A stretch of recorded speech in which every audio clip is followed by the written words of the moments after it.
Hey there friends, thanks for checking in. Today we're looking at a new Sig P365. This gun received a lot of attention, many people excited about it, mainly because it's a subcompact gun, very small and light, that carries 10 rounds in the magazine. Double stack mag, and Sig claims that they built the mag first and the gun around the magazine because they wanted to achieve a subcompact gun that holds 10 rounds. And they do include two mags, one extended, this right here, and a flush fitting magazine. This allows 3-finger contact, but barely. You can see the pinky just kind of falls off the end, although it does compact the gun. And when shooting, I got a nice, good feel on the gun, which I felt was good. I think Sig did a very nice job.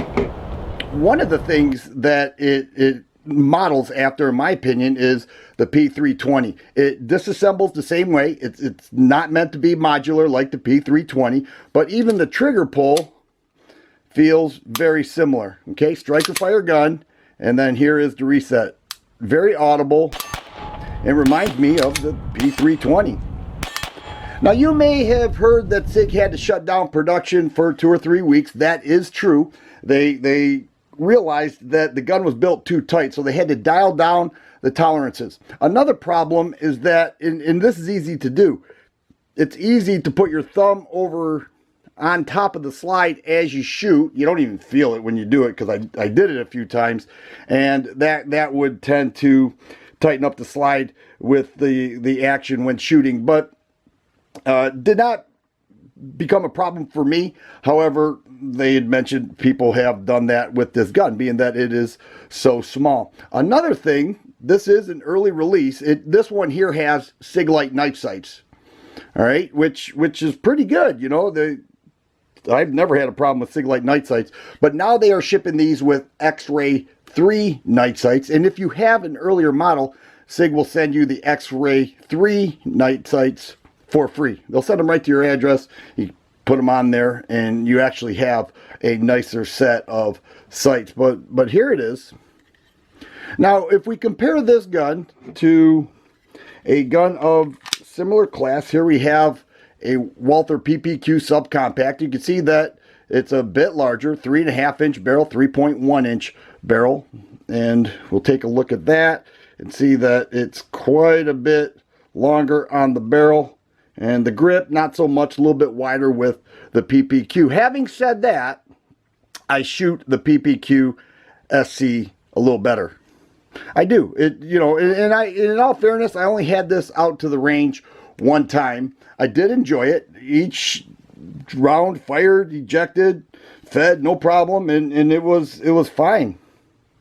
But you know, I got better accuracy with the PPQ. It does have an accessory rail here, but that is proprietary to Sig Accessories, and a lot of people didn't like that. They said, hey, you know, we should be able to put whatever accessory we want on that gun. Sig is just padding their pockets by making us get their accessories. But in Sig's defense, they said if we put a Picatinny rail on that P365, we would have to increase the size of the gun, and we don't want to do that. So I brought this out. This is what I use on my Sig Sauer P220. All right, and I think Sig is right. You know, in order to put a Picatinny rail on, they would have to increase the fore end of the firearm, and they didn't want to do that. So I get that point, and it is a little bothersome. Another thing that I don't care for too much is that when dropping the mag, it hits your palm. You really have to move your palm out of the way to drop that magazine. All right, it's not a big deal, but the mag release button, you have to reach your thumb around here to engage it, and so you just have to train yourself to move that palm out of the way, or it will block the discharge of the magazine. Let's go ahead and put it on the scale. A lot of people are wondering, hey, how heavy is that gun? First, the unloaded weight. And we can see that it's weighing in at 1 pound, 2 5/8 ounces. If we move it just to ounces, 18 5/8 ounces. But let's go ahead and load it up.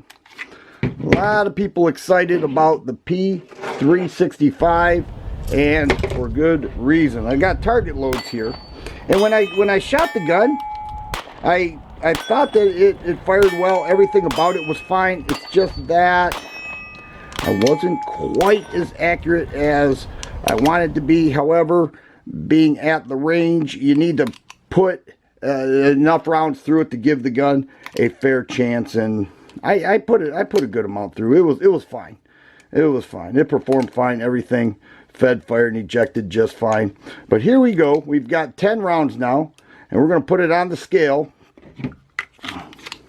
And the P365 loaded weight is 22 3/4 ounces. Make sure that's right. Yep, 22 3/4 ounces loaded. So that's pretty good capacity for a subcompact gun, and Sig did a nice job with it. Those who already have this gun and looking for a good holster, check out Multi-Holsters. They are already making holsters for this gun. They have for a while. Here's one right here. Excellent retention, feels great on the hip. I've been using Multi-Holsters for years now. Real happy with them. People ask me, what holster do you use? I tell them Multi-Holsters. Here it is right here. You can check them out. They already have them for this gun. We'll just do a quick breakdown here and just show the internals. You don't need to pull the trigger for that slide to come off. We see it does have a dual recoil spring and a all metal guide rod. So not a bad deal with Sig. They are going to sell a ton of these. The MSRP is right around $600, but that will get you the night sights and the X-Ray 3 night sights. So there it is, guys. Sig P365, a popular new gun released by Sig, and I think a lot of people are going to like it. If you like videos like this, please subscribe and share. I always appreciate thumbs up button. Thanks for watching, and you guys be safe.